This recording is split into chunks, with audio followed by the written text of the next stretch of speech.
that despite this continuous machine that keeps going, whether it's called the SPP or the PNWER or TILMA, whatever the letters that they use to describe these summits and these conferences and these meetings that are supposedly about security and prosperity and dignity, and as they say on the PNWER website, about increasing the quality of life of all citizens in this region.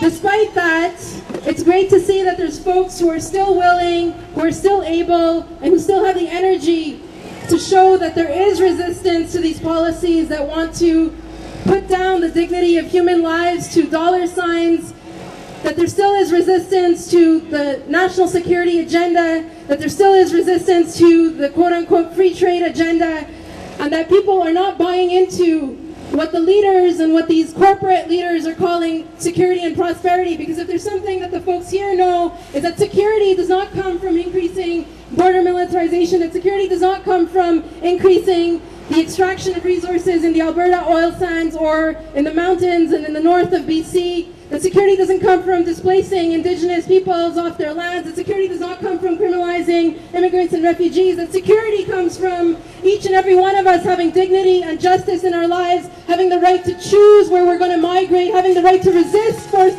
migration. That security comes from all these things, having a secure job, being able to feed your family, being able to spend time with your family, and not being made to feel that you're just a cog in the wheel of these big machines called the SPP and the PNWER, and that's why we're all here today, so thank you.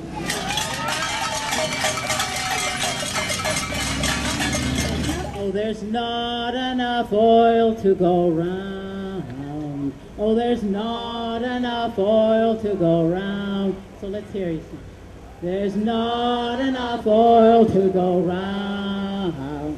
There's not enough oil to go round. Okay. When oil is coveted in another state, and the U.S. fails to expropriate, the president sets a very special date. Oh, there's not enough oil to go round. Oh, there's not enough oil to go round. An excuse is found to invade instead, and bombs are dropped on every head, and media's there, but only to embed. Oh, there's not enough oil to go round. Oh, there's not enough oil to go round. Those who die for oil die in vain. Those who kill for oil are not sane. And we who are left are just singing again. Oh, there's not enough oil to go round. Oh, there's not enough oil to go round. No blood must be shed for oil. No blood must be shed for oil. Thank you.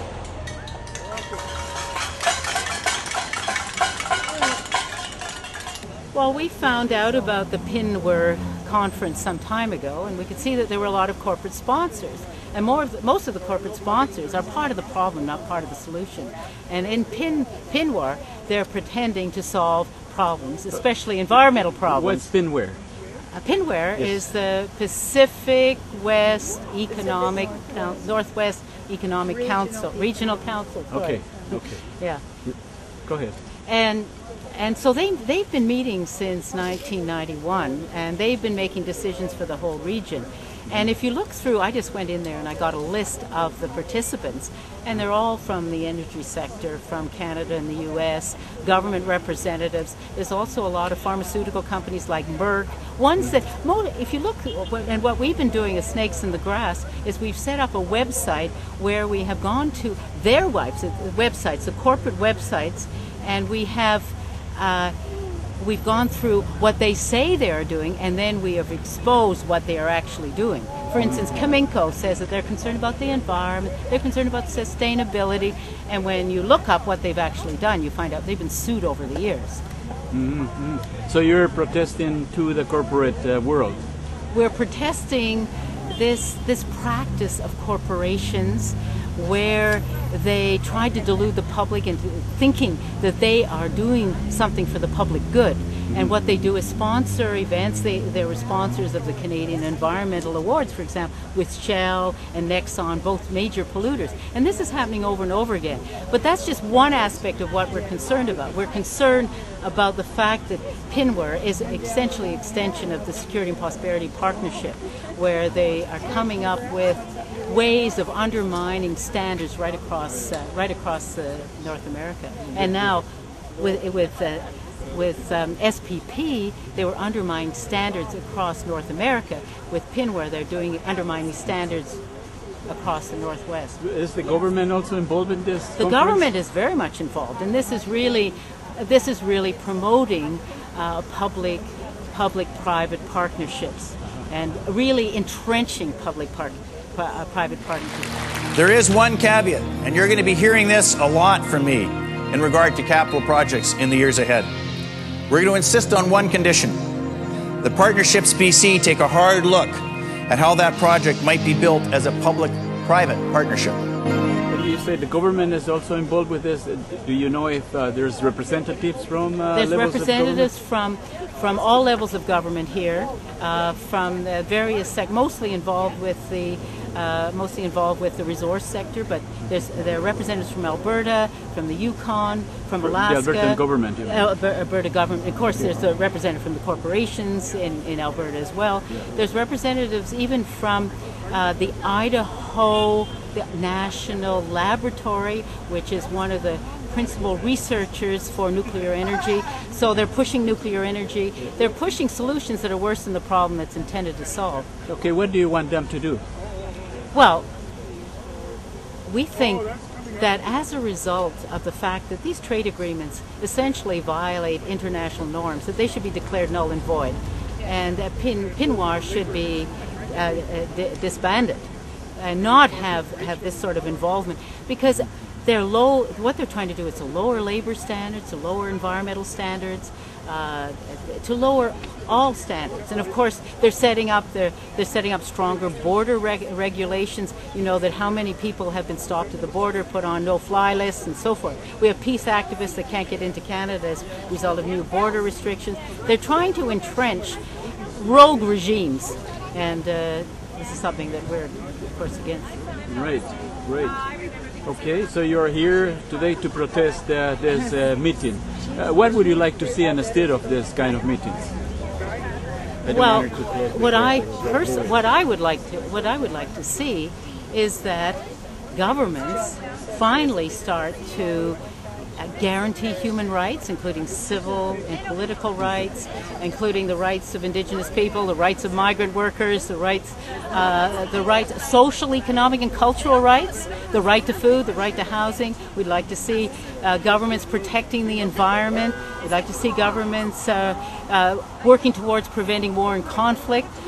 Governments have been perpetuating the corporate agenda for too long. So we want to see some fundamental change. And one very interesting project that was initiated in the States some time ago, it was called Taking Care of Business. It was introduced by Richard Grossman. And what he was calling for was the revoking of charters and licenses of transnational corporations that violate human rights, that deny social justice, that destroy the environment, and so forth. Should you be asking for those changes from politicians when they run for office rather than here? Well, of course we do that. When they run for office, we know a dark, secluded place, a place where mining goes apace, a deep old mine, the earthy face. It's called Flamingo's Hideaway. Ole, they claim sustainability, but let's look at reality. They have been sued internally, polluting with impunity. Ole, all you see are smoky plumes, and all you breathe are poison fumes, and they don't care if that means doom. Not at Flamingo's Hideaway. They hide their ignominy. They sponsor for publicity. But we show their complicity right at Cominco's Hideaway. Ole! Well, I think often people involved with issues run for office, but often they're not elected, and this is one of the problems. And because it used to be, it's changed slightly, but it used to be that most of the parties were supported by corporate donations, and the only way you could get publicity, you could get free publicity, but only a certain amount of publicity. And also, we have a flawed political system here, where we have first past the post, and we have to fundamentally change our system. I don't know if first past the post is an issue, but well, it is an issue because this government should have fallen through a vote of non-confidence, but the opposition parties in Ottawa... Recall will take them out. If we had recall, then it doesn't matter how you count. If I can give you my vote and then take it back when you change your mind, I can change my vote, then we will solve the problems of democracy. Can you briefly tell us what are you doing here?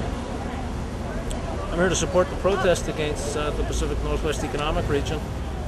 It's similar to the kinds of trade deals with NAFTA and the Security and Prosperity Partnership that really promotes corporate rights over citizens' rights, and we don't think that's right. We think there has to be consultation, there has to be, the economy has to be developed jointly with the people it affects, and not just some of the companies and the global corporations deciding how our communities and how our society should be run.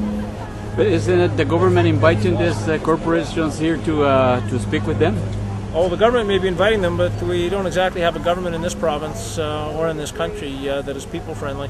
There's lots of things you've seen in British Columbia with the give-off or sell-away of everything from BC Rail to taking forest land out of the tree farm licenses to a bunch of things that are done without consultation with the public. So just because this government may have invited these people doesn't give them any sense of purity that they're here for legitimate reasons. To discuss with the government their business is not legitimate? Well, no, but it shouldn't be done in isolation of what serves the people and the social justice agenda. I mean, the impact on communities and what the people want from their government has to be an essential part of it, and these conferences and these kinds of discussions are usually done out of the public view without any consultation as to what, you can have business, but it should also be in the context of a civil society. That's not what these things are about. They're secret backroom kind of deals that ignore the public need. Because the public is not being invited to this meeting, it's just corporations. Right. Absolutely. All right, so you're here to protest that. Right. We want a transparent meeting. process. We want economic initiatives done that serve the people and serve the communities. And that's not what this is. Should we be discussing this during elections with our politicians, because ultimately we elect them? Absolutely. Just like Tilma, this government ran through Tilma. There was no debate in the legislature. They invoked closure. They adjourned the session, and so even something, and this is Tilma on steroids. This is Tilma between states, between provinces, between countries, like NAFTA, and so they won't even allow any discussion, or they won't even allow our legislators to have a debate on agreements between provinces. This is well beyond that, and it's double trouble. Because it's a national thing. It's part of the SPP, you think? It is, yeah. It's all part of that same agenda. Corporate dominance over people's lives. Absolutely. And our governments are enabling it. Absolutely. All right, thank you very much, Fred. Okay. Corporate players don't play fair. Buy our rivers, foul our air. Government has sold us out. Government has sold us out. If you're angry, start to shout. If you're angry, start to shout.